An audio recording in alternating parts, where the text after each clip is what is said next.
राजतंत्र में यही होता है कि राजा का बेटा राजा बनता है, या राजा बार बार राजा बनता है, या फिर राजा के रिश्तेदारों में राजा बनता है, या फिर एक जाति विशेष में से राजा बनता है। ये राजतंत्र में होता है। लोकतंत्र में तो बाबा साहब अम्बेडकर ने कहा था कि अब राजा के रानी के पेट से नहीं, मैतरानी के पेट से भी राजा पैदा होगा। अगर आपके संवैधानिक अधिकारों पर, यानी भारतीय संविधान में दिए हुए अधिकारों के ऊपर अगर किसी भी प्रकार का कोई हमला होता है, आपके अधिकारों का अगर हनन होता है, आपके साथ अगर अन्याय, अत्याचार या आपका शोषण होता है, तो आप अपने मताधिकार यानी वोट के अधिकार के माध्यम से उन दरिंदों को सत्ता से उखाड़कर फेंक सकते हैं। ये अधिकार आपको बाबा साहब अम्बेडकर ने दिया।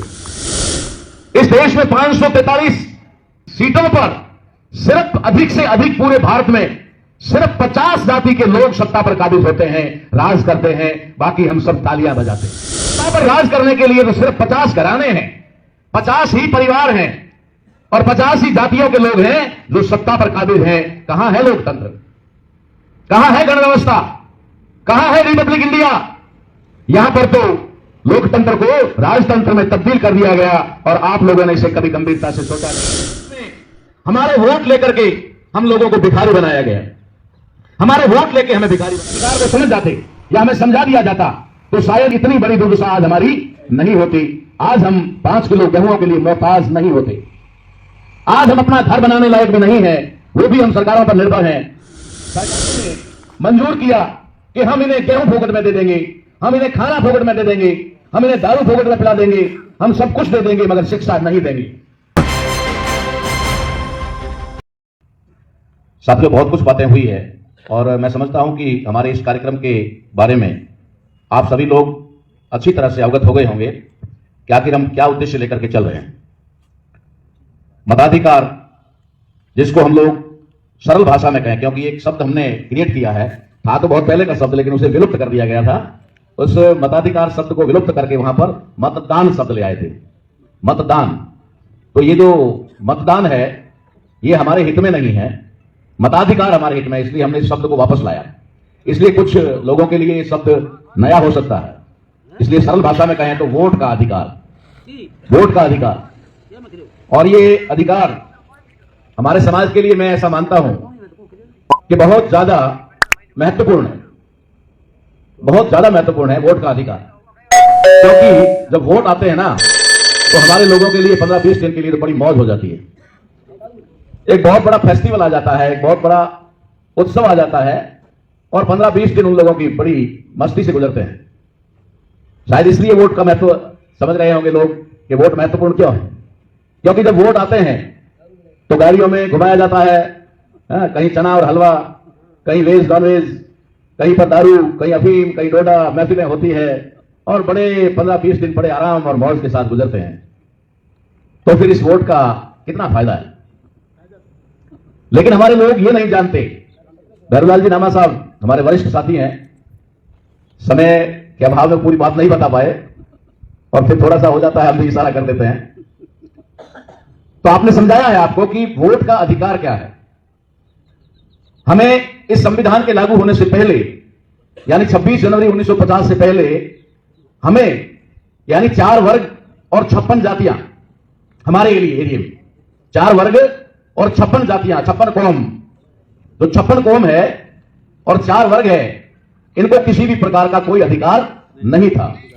यहां तक कि बोलने का अधिकार भी नहीं था, बोल करके अपना दुख सुनाने का भी अधिकार नहीं था।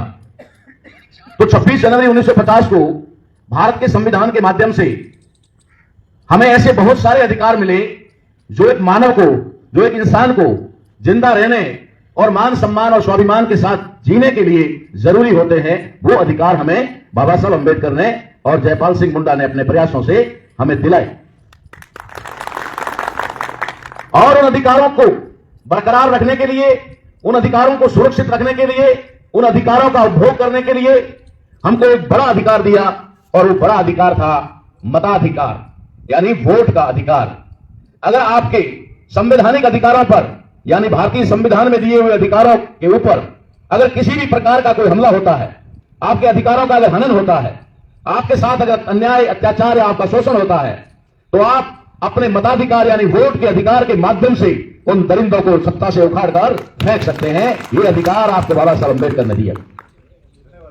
लेकिन अज्ञानता और अशिक्षा और जानकारी के अभाव में हमारे लोग इस बहुत बड़े हथियार को, इस बहुत बड़े रक्षा के कवच को समझ नहीं पाए और वे इसे बिना कदर के जिन्होंने भी मांगा उनको देते गए।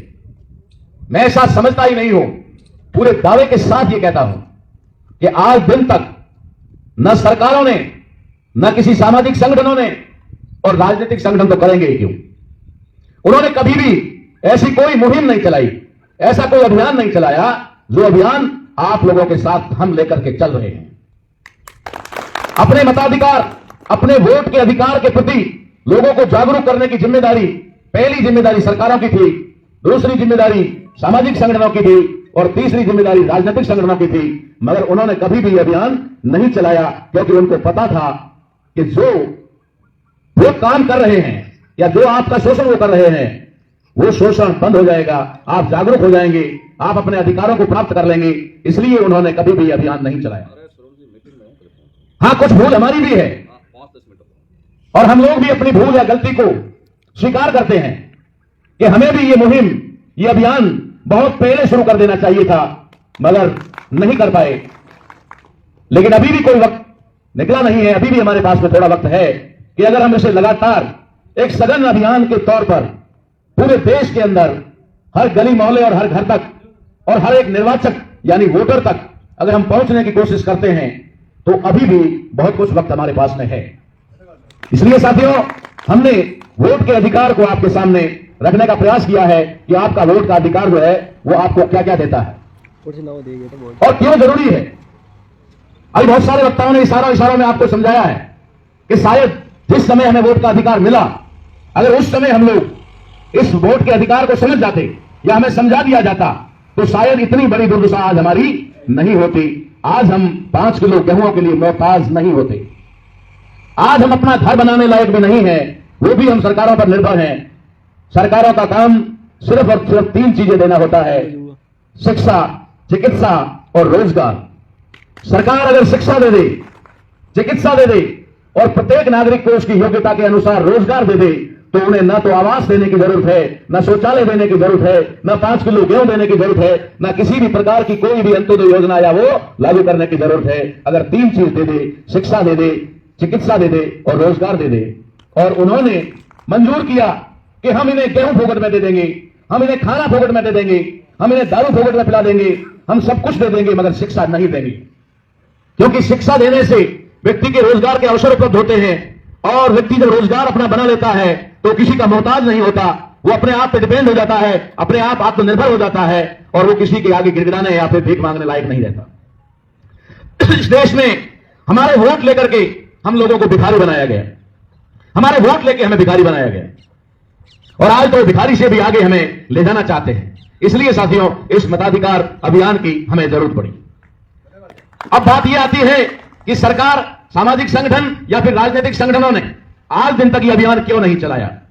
तो इसके लिए मैं आपको संक्षिप्त में बताना चाहूंगा कि भारत की जो संसदीय व्यवस्था है, जो चुनाव प्रणाली है, जो लोकतंत्रात्मक गणराज्य की परंपरा है, उसको द्विदलीय चुनाव प्रणाली या द्विदलीय संसदीय प्रणाली में तब्दील कर दिया गया, बदल दिया गया।